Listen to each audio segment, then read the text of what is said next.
ലോകത്തിൻ താങ്ങുകൾ നീങ്ങിപ്പോയിടുമ്പോ ലോകക്കാരെല്ലാരും കൈവെടിഞ്ഞിടുമ്പോൾ സ്വന്ത സഹോദരർ തള്ളിക്കളയുമ്പോ യോസേപ്പിൻ ദൈവമൻ കൂട്ടാളിയാണേ.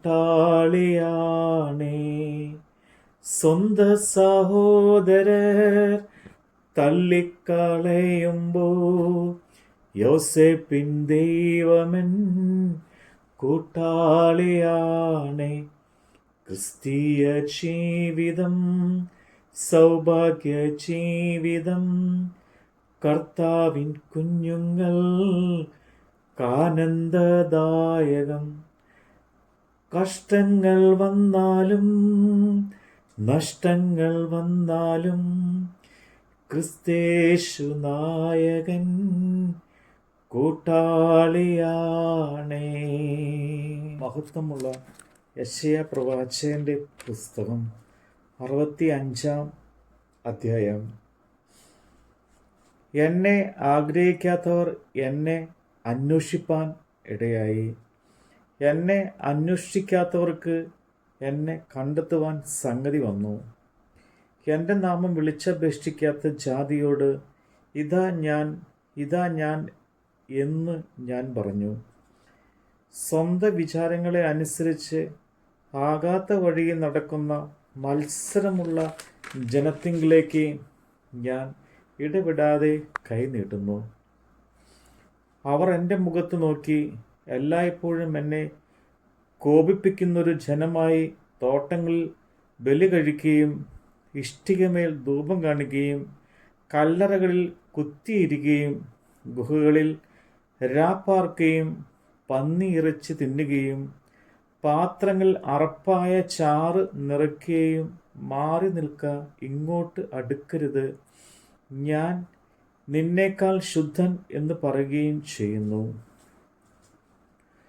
അവർ എൻ്റെ മൂക്കിൽ പുകയും ഇടവിടാതെ കത്തുന്ന തീയും ആകുന്നു. അത് എൻ്റെ മുമ്പാകെ എഴുതി വച്ചിരിക്കുന്നു. ഞാൻ പകരം വീട്ടിയിട്ടില്ലാതെ അടങ്ങിയിരിക്കുകയില്ല. അവരുടെ മാർവിടത്തിലേക്ക് തന്നെ ഞാൻ പകരം വീട്ടും. നിങ്ങളുടെ അകൃത്യങ്ങൾക്കും മലകളിന്മേൽ ധൂപം കാട്ടുകയും കുന്നുകളിന്മേൽ എന്നെ ദുഷിക്കുകയും ചെയ്തിട്ടുള്ള നിങ്ങളുടെ പിതാക്കന്മാരുടെ അകൃത്യങ്ങൾക്കും കൂടെ പകരം വീട്ടും. ഞാൻ ആദ്യം അവരുടെ പ്രതിഫലം അവരുടെ മാർവിടത്തിലേക്ക് അളന്നു കൊടുക്കും എന്ന് യഹോവ അരുളി ചെയ്യുന്നു. യഹോവ ഇപ്രകാരം അരുളി ചെയ്യുന്നു: മുന്തിരിക്കൊലയിൽ പുതുവീഞ്ഞ് കണ്ടിട്ട് നശിപ്പിക്കരുത്. അനുഗ്രഹം അതിൽ ഉണ്ട് എന്ന് പറയുന്നത് പോലെ ഞാൻ എൻ്റെ ദാസന്മാർ നിമിത്തം പ്രവർത്തിക്കുന്നതും എല്ലാവരെയും നശിപ്പിക്കുകയില്ല. ഞാൻ യാക്കോബിൽ നിന്ന് ഒരു സന്തതിയെയും യഹൂദയിൽ നിന്ന് എൻ്റെ പർവ്വതങ്ങൾക്ക് ഒരു അവകാശിയും ഉത്ഭവിപ്പിക്കും.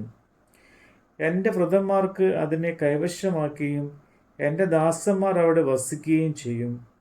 എന്നെ അന്വേഷിച്ചിട്ടുള്ള എൻ്റെ ജനത്തിനായി ഷാരോൻ ആടുകൾക്ക് മേച്ചിൽപ്പുറവും ആഗോർ താഴ്വര കന്നുകാലികൾക്ക് കിടപ്പിടവും ആയിരിക്കും. എന്നാൽ യഹോവയെ ഉപേക്ഷിക്കുകയും എൻ്റെ വിശുദ്ധ പർവ്വതത്തെ മറക്കുകയും കദ്ദേവന് ഒരു മേശ ഒരുക്കി ബെനിദേവിക്ക് വീഞ്ഞ് കലർത്തി നിറച്ചു വയ്ക്കുകയും ചെയ്യുന്നവരെ ഞാൻ വിളിച്ചപ്പോൾ നിങ്ങൾ ഉത്തരം പറയാതെയും ഞാൻ അരുളി ചെയ്തപ്പോൾ കേൾക്കാതെയും എനിക്ക് അനിഷ്ടമുള്ളത് പ്രവർത്തിച്ച് എനിക്ക് പ്രസാദമല്ലാത്തത് തിരഞ്ഞെടുത്തുകൊണ്ട് ഞാൻ നിങ്ങളെ വാളിന് നിയമിച്ചു കൊടുക്കും. നിങ്ങളെല്ലാവരും കൊലയ്ക്ക് കുനിയേണ്ടി വരും. അതുകൊണ്ട് യഹോവയായ കർത്താവ് ഇപ്രകാരം അരുളി ചെയ്യുന്നു: ഇതാ, എൻ്റെ ദാസന്മാർ ഭക്ഷിക്കും, നിങ്ങളോ വിശന്നിരിക്കും. എൻ്റെ ദാസന്മാർ പാനം ചെയ്യും, നിങ്ങളോ ദാഹിച്ചിരിക്കും. എൻ്റെ ദാസന്മാർ സന്തോഷിക്കും, നിങ്ങളോ ലജ്ജിച്ചിരിക്കും. എൻ്റെ ദാസന്മാർ ഹൃദയ ആനന്ദം കൊണ്ട് ഘോഷിക്കും, നിങ്ങളോ മനോവ്യസനം കൊണ്ട് നിലവിളിച്ച് മനോവ്യഥയിൽ മുറിയിടും. നിങ്ങളുടെ പേർ നിങ്ങൾ എൻ്റെ വൃദ്ധന്മാർക്ക് ഒരു ശാപവാക്കായി വച്ചേച്ചു പോകും. യഹോവയായ കർത്താവ് നിന്നെ കൊന്നുകളയും. തൻ്റെ ദാസന്മാർക്ക് അവൻ വേറൊരു പേർ വിളിക്കും. മുമ്പിലത്തെ കഷ്ടങ്ങൾ മറന്നു പോവുകയും അവ എൻ്റെ കണ്ണിന് മറഞ്ഞിരിക്കുകയും ചെയ്യുകൊണ്ടും ഭൂമിയിൽ തന്നെത്താൻ അനുഗ്രഹിക്കുന്നവൻ സത്യദൈവത്താൽ തന്നെത്താൻ അനുഗ്രഹിക്കും. ഭൂമിയിൽ സത്യം ചെയ്യുന്നവൻ സത്യദൈവത്തെ തെറ്റി ചൊല്ലി സത്യം ചെയ്യും. ഇതാ, ഞാൻ പുതിയ ആകാശവും പുതിയ ഭൂമിയും സൃഷ്ടിക്കുന്നു. മുമ്പിലത്തവ ആരും ഓർക്കുകയില്ല, ആരുടെയും മനസ്സിൽ വരികയുമില്ല. ഞാൻ സൃഷ്ടിക്കുന്നതിനെക്കുറിച്ച് നിങ്ങൾ സന്തോഷിച്ച് എന്നേക്കും ഘോഷിച്ച് ഉല്ലസിക്കുവിൻ. ഇതാ, ഞാൻ യെരൂശലേമിലെ ഉല്ലാസപ്രദമായും അതിലെ ജനത്തെ ആനന്ദപ്രദമായും സൃഷ്ടിക്കുന്നു.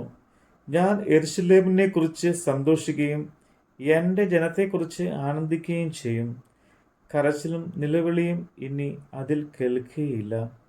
കുറേ ദിവസം മാത്രം ജീവിക്കുന്ന കുട്ടിയും ആയുസ്സ് തികയാത്ത വൃദ്ധനും അവിടെ ഇനി ഉണ്ടാകുകയില്ല. ബാലൻ 100 വയസ്സ് പ്രായമുള്ളവനായി മരിക്കും. പാപിയോ 100 വയസ്സുള്ളവനായിരുന്നാലും ശപിക്കപ്പെട്ടവൻ എന്നേ വരൂ. അവർ വീടുകളെ പണിത് പാർക്കും. അവർ മുന്തിരിത്തോട്ടങ്ങളെ ഉണ്ടാക്കി അവയിലെ ഫലം അനുഭവിക്കും.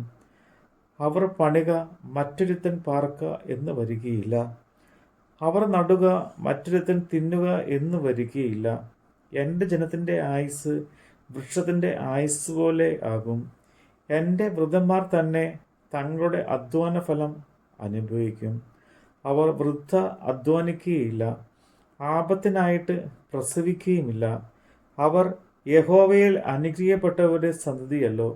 അവരുടെ സന്താനം അവരോടുകൂടെ ഇരിക്കും. അവർ വിളിക്കുന്നതിന് മുമ്പേ ഞാൻ ഉത്തരമരുളും. അവർ സംസാരിച്ചു കൊണ്ടിരിക്കുമ്പോൾ തന്നെ ഞാൻ കേൾക്കും. ചെന്നായും കുഞ്ഞാടും ഒരുമിച്ച് മേയും. സിംഹം കാള എന്ന പോലെ വൈക്കോൽ തിന്നും. സർപ്പത്തിന് പൊടി ആഹാരമായിരിക്കും. എൻ്റെ വിശുദ്ധ പർവ്വതത്തിൽ എങ്ങും ഒരു ദോഷമോ നാശമോ ആരും ചെയ്യുകയില്ല എന്ന് യഹോവ അരുളി ചെയ്യുന്നു. നമ്മുടെ കർത്താവിൻ്റെ വചനമാണ് നമ്മൾ കേട്ടത്.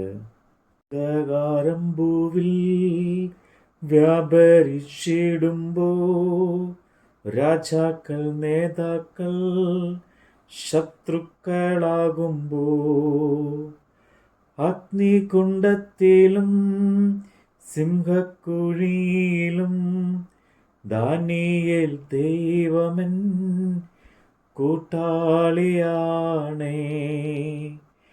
ക്രിസ്തീയ ജീവിതം സൗഭാഗ്യ ജീവിതം.